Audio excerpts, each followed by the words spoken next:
जो आजकल शहरी इलाकों में सुपर फूड की तरह देखा जाता है। सही जानकारी और सही योजना होना ये सबसे ज्यादा जरूरी है। और आज वो ना सिर्फ खुद मुनाफा कमा रहे हैं बल्कि आसपास के किसानों को ट्रेनिंग भी दे रहे हैं। अगर आप सोचते हैं कि खेती करना मेहनत का काम है तो आज का ये वीडियो आपकी सोच बदल सकता है। आज हम बात करेंगे 3 ऐसी फसलों की जिसमें ना तो बड़ी जमीन की जरूरत है और ना ही बड़ी मशीन्स की, और इसमें फायदा जबरदस्त होने वाला है। तो वीडियो को एंड तक जरूर देखना, जिसमें मैं आपको बताऊंगी कि अगर आप फार्मिंग करना चाहते हैं तो किस तरह से स्मार्टली उसकी प्लानिंग करें और फिर कितना स्मार्टली उसे मार्केट में उतार दें। तो सबसे पहले आप सभी का बहुत बहुत स्वागत है बॉस वाला फार्मिंग हिंदी में। और जैसा कि आप सभी मुझे जानते ही हैं कि मैं हूँ उत्तराखंडी, करती हूँ खेतीबाड़ी और नाम है किरण। इस वीडियो के अंत में मैं आपको एक किसान की कहानी भी सुनाऊंगी जिन्होंने इस मॉडल को अपना के अपनी किस्मत ही बदल दी। तो इन 3 फसलों में से मैंने जो पहली फसल चुनी है वो है स्वीट कॉर्न, यानी कि मीठा मक्का। इसकी डिमांड शहरों में बड़ी तेजी से बढ़ रही है, अब वो चाहे रेस्टोरेंट हो, स्ट्रीट फूड हो या हो कोई कैफे। ये फसल कम समय में तैयार हो जाती है और आप सीधे ग्राहक को बेच सकते हैं। अब इसकी खेती कैसे करनी है एक बार ये बता देती हूँ। इसके लिए आपको अच्छी क्वालिटी के बीज चाहिए होंगे, फिर खेती की सिंचाई और उर्वरक का बेसिक इंतजाम आपको करना होगा, फिर उसके अंत में थोड़ी सी मेहनत और सही समय पर तुड़ाई। ये होना बहुत जरूरी है वरना आपकी फसल बर्बाद हो जाएगी। तो सही समय पर अगर आप कोई भी खेती करते हैं तो उसकी सही समय पर तुड़ाई होना बहुत जरूरी है। अब बात कर लेते हैं कि अगर मक्का तैयार हो गया है तो उन्हें बेचना कहाँ है, कहाँ होगी उनकी बिक्री। आप इन्हें लोकल मंडी में या फिर सीधे स्टॉल लगाने वालों को बेच सकते हैं, और खुद उबाल कर प्याले में बेचने वाले वेंडरों से भी आप कांटेक्ट कर सकते हैं। वहीं अगर मैं इसकी लाभ की बात करूँ तो कम लागत में अच्छी उपज देती है, और अगर मार्केट सही मिल जाए तो यही खेती बहुत फायदेमंद साबित हो सकती है। इसके बाद अब बात करते हैं दूसरी फसल की, जो की है हल्दी। और ये तो आप सभी जानते हैं कि हल्दी सिर्फ मसालों तक ही सीमित नहीं है बल्कि इसका इस्तेमाल आयुर्वेदिक, कॉस्मेटिक और दवाओं में भी किया जाता है। अब क्यों खास है हल्दी, एक बार ये भी जान लेते हैं। आपको इसे सिर्फ एक बार बोना है और कई महीनों तक ज्यादा देखभाल की जरूरत नहीं है, और ये ज्यादातर क्षेत्रों में आसानी से हो जाती है और लंबे समय तक स्टोर करने पर भी कोई दिक्कत नहीं होती। अब जान लेते हैं इसकी खेती की प्रक्रिया के बारे में। हल्दी की गांठों को जमीन पर लगाया जाता है, फसलें धीरे धीरे बढ़ती हैं और समय आने पर उसकी जुताई होती है, और आप चाहे तो प्रोसेसिंग करके सूखी हल्दी का पाउडर बना के भी उसे अच्छी पैकेजिंग के साथ मार्केट में बेच सकते हैं। अब मैं आपको ये बता देती हूँ कि इसकी बिक्री की संभावनाएं कहाँ कहाँ पर है। मसालों की दुकानों पर, ऑनलाइन प्लेटफॉर्म पर और फार्मर मार्केट में तो इसकी हमेशा डिमांड रहती है। अगर आप खुद की ब्रांडिंग पैकेजिंग करें और फिर उसे मार्केट में बेचें तो इसका प्रॉफिट और भी कई गुना बढ़ सकता है। अब लास्ट में हम बात करते हैं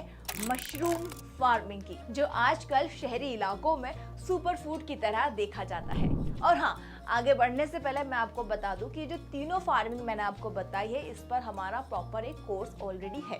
अगर आप ये जानना चाहते हैं कि इसकी फार्मिंग कैसे करें डिटेल में मेंटोर की गाइडेंस के साथ, तो आप बॉस वाला ऐप को डाउनलोड कर लीजिएगा। वहाँ पे आपको खेती बाड़ी से जुड़ी हर तरह की समस्याओं का समाधान वहाँ पर मिल जाएगा। इसके अलावा अगर आप कोई नई फसल पर जाना चाहते हैं, किसी नई फसल की पैदावार करना चाहते हैं, तो भी बॉस वाला आपके लिए एक बेस्ट ऑप्शन है, जहाँ पर खेती से जुड़ी हर तरह की समस्या, समाधान या फिर जो भी आपके जहन में सवाल है, आपको सारे सवालों का जवाब आपको वहां पर मिल जाएगा। तो फिर देरी किस बात की, अगर कोई सवाल है तो तुरंत बॉस वाला ऐप को डाउनलोड कर लेना। इसके अलावा इससे रिलेटेड अगर आपके जहन में कोई सवाल है तो वो भी आप मुझसे पूछ सकते हैं। मार्केटिंग कैसे करनी है तो बॉस वाला अकेडमी पर मैंने सोशल मीडिया मार्केटिंग पर कई सारे पॉडकास्ट बनाए हुए हैं, जिन्हें आप जाकर चेक कर सकते हैं। डिस्क्रिप्शन में मैंने ऑलरेडी लिंक दे रखी है। हाँ, तो हम बात कर रहे थे मशरूम फार्मिंग की, तो चलो एक बार हम उस पर भी नजर डाल देते हैं। अब मशरूम फार्मिंग आज के टाइम पे सुपर हिट फूड है शहरी इलाकों का। तो मशरूम एक ऐसा फूड है जिसे वेजिटेरियन और नॉन वेजिटेरियन दोनों खाना पसंद करते हैं। तो इसकी खेती करने के लिए आपको किसी बड़ी जगह की जरूरत तो बिल्कुल भी नहीं है। आप इसकी फार्मिंग अपने खुद के घर से ही शुरू कर सकते हैं। लेकिन हाँ, मौसम के दौरान इसकी वैरायटी में जरूर बदलाव आते हैं, जैसे कि बटन, ऑयस्टर, मिल्की। और इसके लिए ना ही ज्यादा पानी की जरूरत है और ना ही ज्यादा खेत की। थोड़े से कमरे में स्ट्रॉ और स्पॉन से इसकी शुरुआत की जा सकती है। अब जान लेते हैं कि मशरूम का मार्केट कहाँ पर है। लोकल होटल्स, रेस्टोरेंट या सुपरमार्केट में जाकर आप सीधे इसको सेल कर सकते हैं। और अगर आप सोशल मीडिया पर इसकी अच्छी मार्केटिंग करते हैं तो आपको ऑनलाइन भी ऑर्डर मिल सकते हैं। लेकिन हाँ, ये उस पर डिपेंड करता है किस तरह से आप इसकी सोशल मीडिया मार्केटिंग करते हैं। मैंने आपको ये बता दिया है, ये 3 टॉपिक जो मैंने चुने थे इसमें मैंने आपको बहुत क्लियरली बता दिया है कि अगर आप इनकी खेती करते हैं तो मार्केट आपके लिए खुला हुआ है। लेकिन कंपटीशन भी उतना ही ज्यादा है, तो आपको ये जरूर ध्यान देखना पड़ेगा कि आप किस तरह से उसकी सोशल मीडिया मार्केटिंग करते हैं। और जिसमें मैंने ऑलरेडी पॉडकास्ट बना चुके हैं, तो आप वहां पे जाके चेक कर सकते हैं। और एक बात फिर से बता दूं, कम जगह, कम खर्च और जल्दी तैयार होनी फसल में से मशरूम की अगर आप फार्मिंग करते हैं तो यह आपके लिए एक बेटर ऑप्शन हो सकता है। और जैसे कि मैंने आपको शुरुआत में ही बताया था कि आज मैं आपको एक किसान की कहानी भी बताऊंगी जिन्होंने इनकी फार्मिंग करके आज वो अच्छा खासा प्रॉफिट कमा रहे हैं। इतना ही नहीं, वो लोगों को इसके लिए गाइड भी कर रहे हैं कि किस तरह से आप ऐसी खेती में आ सकते हैं।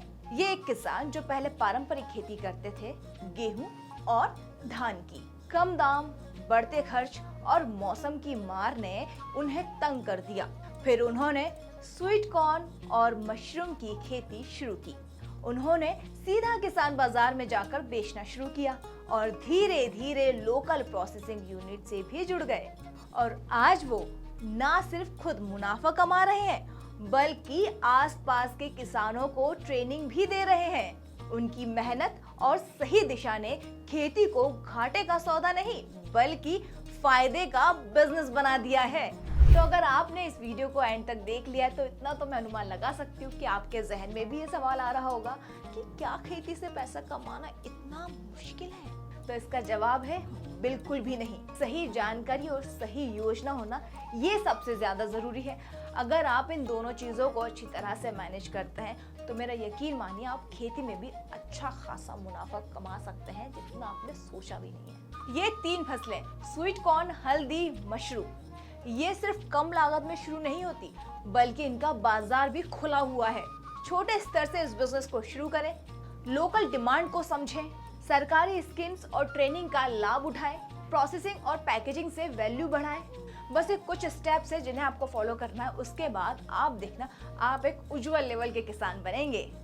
अगर वीडियो पसंद आया तो लाइक करना बिल्कुल मत भूलिएगा और इस चैनल पर नए हो तो सब्सक्राइब जरूर करिएगा और अपने आसपास के दोस्तों को जरूर शेयर करना। अगर आपको लगता है कि ये वीडियो वाकई में यूजफुल है, कमेंट बॉक्स में जाते थे बिल्कुल बताना कि मैंने किस तरह से प्रेजेंट किया और क्या ये मेरे टॉपिक सही थे और अगली बार आप किस पर खेती करना चाहते हैं ये भी आप मुझे बता सकते हैं। इसके अलावा अगर आप किसी और टॉपिक पर वीडियोस चाहते हैं तो ये भी आप मुझे कमेंट बॉक्स में मुझसे पूछ सकते हैं। मैं आपके लिए वीडियो शॉर्ट्स बना दूंगी। फिलहाल मुझे एंड तक देखने के लिए दिल से शुक्रिया। आई होप आप सभी खुश होंगे, तंदुरुस्त होंगे, अपने आसपास वालों का ऐसे ही ख्याल रखिएगा। हम फिर मिलेंगे जल्द किसी नए टॉपिक के साथ। जय हिंद, जय किसान। बॉस वाला, बी द बॉस।